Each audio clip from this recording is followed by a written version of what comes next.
I never meant to keep my success a secret, it just happened that way. Growing up in Singapore, my parents taught me the importance of hard work and education. Emily, knowledge is something no one can take from you, my father would say as he drove his taxi late at night to pay for my studies. My mother worked 2 jobs, and together, they made sure I had everything I needed to do well. Their sacrifices paid off. I graduated at the top of my class in finance and got a job at one of Asia's biggest banks. By the time I was 28, I became the youngest division head in the bank's history, managing over $50 billion in corporate loans. But very few people knew this about me. I met James at a small cafe owned by my friend, where I liked to spend my weekends helping out to stay grounded. One rainy morning, he walked in, ordered a latte, and smiled when I drew a little heart in the foam. "This is the best coffee I've had in months," he said, his eyes crinkling as he smiled. "The secret is making it with care," I replied while wiping down the counter. After that, he came back every weekend. We talked about all sorts of things, his work as an architect, his dream of designing eco-friendly buildings, and his close bond with his family. I looked forward to our conversations because he saw me for who I really was, not for what I had. When he finally asked me out, I said yes without hesitation. Our first date was simple, at a hawker center, sharing plates of char kway teow and laughing about random things. I fell for his kindness, honesty, and the way he treated everyone with respect, no matter their status. Before I met his family, he warned me, "My family is a bit traditional, they can be judgmental about status and careers." "Don't worry," I assured him, "I can handle it." But I wasn't ready for Richard Chin, James's father, a self-made real estate tycoon who commanded attention everywhere he went. His wife, Helen, was just as intimidating, always dressed in designer clothes with her perfectly styled hair. James's sister, Victoria, was just like their mother, even down to the way she looked at me with disdain when I mentioned working at a cafe. "A cafe?" Richard's voice boomed across the dinner table. "James, I thought you said she went to university." "She did, Dad. Emily has a degree in." Clearly not putting it to good use, Richard cut him off. "In this family, we value ambition and excellence, not serving coffee." James's face turned red, but he stayed quiet. Helen, playing with her pearl necklace, chimed in, "Dear, perhaps you could help Emily find a more suitable position. The cleaning company we use is always hiring." Victoria snickered. "At least she'd get health insurance." I stayed calm. Years of handling tough negotiations had taught me how to keep my composure. "I enjoy my current work, but thank you for your concern." The rest of the dinner was filled with subtle insults and fake advice. On the way home, James kept apologizing. "They'll come around," he promised. "They just need time to know you." But they didn't. Over the next year, as James and I grew closer, his family's attitude worsened. Every gathering was a test of patience. Richard constantly reminded me of my low status. Helen made sure I was seated far from important guests, and Victoria openly suggested James find someone better. When James proposed, their reaction was just as I expected. "A cafe worker?" Richard exploded. "Have you lost your mind?" "Dad, I love her," James said firmly. "Love won't maintain our family's reputation," Richard snapped. "If you marry her, don't expect any support from me." But James chose me. We had a small, beautiful wedding without his family. Months passed. I kept working weekends at the cafe, enjoying the peace it gave me while managing billion-dollar deals during the week. James respected my decision to keep my career private, understanding I wanted to be valued for who I was, not what I did. Then came the annual Chin family reunion. "We have to go," James said. "They're still family." I reluctantly agreed, hoping things had changed, but I was wrong. The reunion was held at Richard's enormous mansion. As soon as we arrived, I felt the familiar stares. "Oh, the cafe girl still hasn't found a real job?" Victoria said loudly. Richard gathered everyone for his speech, champagne flowing as he bragged about the family's success. When he saw us, he called out, "Ah, James, tell everyone about your new project. And your wife, she can serve drinks. It's what she's good at." Laughter filled the garden. James started to protest, but before he could, chaos erupted near the house. Richard's secretary ran out, pale-faced. "Mr. Chin, an urgent call from the bank." "Not now," Richard waved her off. "We're celebrating." "Sir, it's about the emergency loans, they've been denied." Richard's confident smile disappeared. "Impossible, I spoke to the division head yesterday." "No, sir," she stammered, The new CEO is reviewing all major loans personally and has requested a meeting tomorrow. I felt my phone vibrate. My secretary was calling. I knew what it was about. Richard's company had been flagged for suspicious accounting, and as the CEO of the corporate banking division, I had ordered a full audit. "Excuse me," I said, stepping away to answer the call.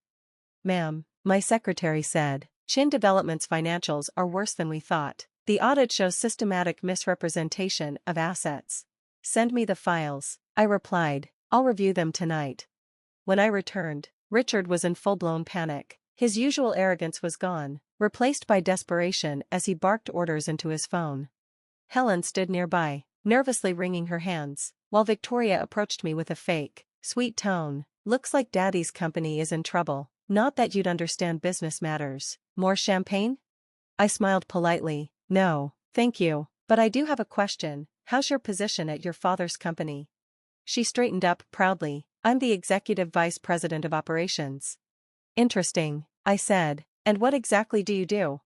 Her confident smile wavered. "I oversee things, important things. Like the shell companies in the Cayman Islands?" Victoria's glass slipped from her hand, shattering on the floor. Heads turned in our direction. "I don't know what you're talking about," she whispered harshly. "Oh, I said calmly, "the ones hiding your father's debt, or maybe the inflated property valuations?" Before she could respond, Richard's voice boomed. "Everyone, the party's over. Family emergency." As guests began leaving, Richard pulled James aside. "Son, I need your help. The bank is being difficult. Your architecture firm has connections with other banks, right?" James hesitated. "Dad, we're a small firm. We don't handle big loans." "Useless," Richard shouted. "Just like your choice in a wife. If I lose this company, it's your fault for bringing bad luck into this family." That was the final straw. I stepped forward, holding my phone. "Mr. Chin, we have a meeting tomorrow at 9 a.m. He barely glanced at me. "This doesn't concern you, coffee girl." "Actually, it does." I opened my banking app, showing my executive profile. "I'm the CEO you'll be meeting." The silence was deafening. Richard's face shifted from confusion to shock to horror. Helen dropped her pearl necklace in disbelief. Victoria looked ready to faint. "That's impossible," Richard stammered. "Emily Chen, CEO of the corporate banking division, Singapore United Bank," I said calmly. "Your loan applications came across my desk last week. The irregularities were concerning." James stared at me, shocked. "Emily, all this time?" "I wanted to be loved for who I am, not for what I own," I explained gently. "You gave me that gift. Your family, not so much." Richard quickly tried to recover, standing taller. "Well, this is wonderful news. We're all family here. Surely, we can work something out." "Family?" I echoed. "Like when you called me a gold digger at our wedding? Or when you told your associates James had married beneath him?" Helen stepped forward with a forced smile. "Darling, we were just protecting our son. Surely, you understand." "I understand perfectly," I replied. "You judged me, humiliated me, and treated me like dirt because you thought I wasn't good enough. Now you want my help?" Victoria chimed in, trying to sound sweet. "Emily, it was all just teasing, just a bit of fun." I turned to James. "Did you know about your sister's role in the company?" He shook his head. "She said she handled operations. She's been helping your father hide debt and inflate assets. The audit shows years of fraud." Richard turned red with anger. "You can't just—" "I can, and I will," I interrupted. "Tomorrow's meeting isn't about loans. It's about a fraud investigation." His face turned pale. "You wouldn't dare. We're family." I laughed softly. "Family? My father, the taxi driver you mocked, taught me what true family means. Family supports you, believes in you, and loves you no matter your status. You've done none of that." I took James's hand. "The authorities will contact you tomorrow. Get your lawyers ready." As we turned to leave, Helen called out desperately, "Wait, what about Victoria? She was just following orders." I paused. "Actions have consequences, Helen. Victoria chose to participate in the fraud. She'll face the investigation like everyone else." The drive home was quiet. Finally, James spoke. "Why didn't you tell me? Would you have treated me differently if you knew?" I asked. He thought for a moment. "No, I fell in love with you, not your job."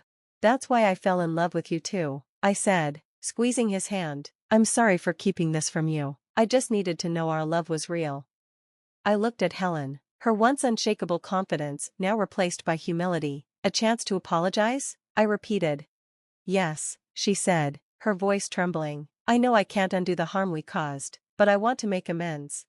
I leaned back in my chair, letting the weight of her words settle. Helen, for years, your family looked down on me, mocked me, and made me feel like I didn't belong. Why now? Why this change? Her tears spilled over. Because I lost everything, Emily. And in losing it, I realized how blind I was. You didn't deserve the way we treated you. I'm so sorry. Her vulnerability was raw, and I could sense her sincerity. After a long pause, I nodded. I'll talk to James. If he's willing, we can start fresh. But Helen, this doesn't erase the past. Building trust will take time. I understand, she said softly, her hands clasped tightly. Thank you for even considering it. As she left my office, I felt a mix of emotions. Helen's apology was unexpected, and though I wasn't ready to fully forgive, it felt like a small step toward healing. That evening, I told James about her visit. He was quiet for a moment, then said, if she's truly sorry and willing to change, we can give her a chance. But like you said, trust takes time. In the months that followed, Helen made an effort to rebuild her relationship with James. She visited often, apologizing sincerely and making amends where she could. Though it wasn't easy, her persistence showed that she was trying to change. For me, life moved forward. The fallout from the investigation solidified my reputation in the business world, but more importantly, it strengthened my bond with James. Our relationship was built on trust and respect, and no amount of wealth or power could change that. One day, as we walked hand in hand through a park painted in autumn's hues, James said, you know, Emily, I'm proud of you. Not just for what you've achieved, but for who you are. You've shown more grace and strength than anyone I've ever met. I smiled, squeezing his hand. And I'm proud of you for standing by me, even when it meant watching your family fall apart. That took strength too. As the wind carried the golden leaves around us, I knew we were entering a new chapter, one built on love, integrity, and the lessons we'd learned. 6 months later, we hosted a small dinner party in our cozy home. Helen arrived with homemade dumplings, a skill she had picked up in her new life. She was different now, humbler, kinder, and genuinely grateful for the second chance she had been given. James was healing, too. He had started visiting his father and sister in prison, working through the layers of dysfunction that had defined his family for so long. It wasn't easy, but each visit brought a little more clarity and closure. As for me, I had returned to working weekend shifts at the café, not out of necessity, but because I loved the simplicity of it. There was something profoundly rewarding about crafting a perfect cup of coffee and brightening someone's day. One morning, a young woman came in, her shoulders slumped under the weight of the world.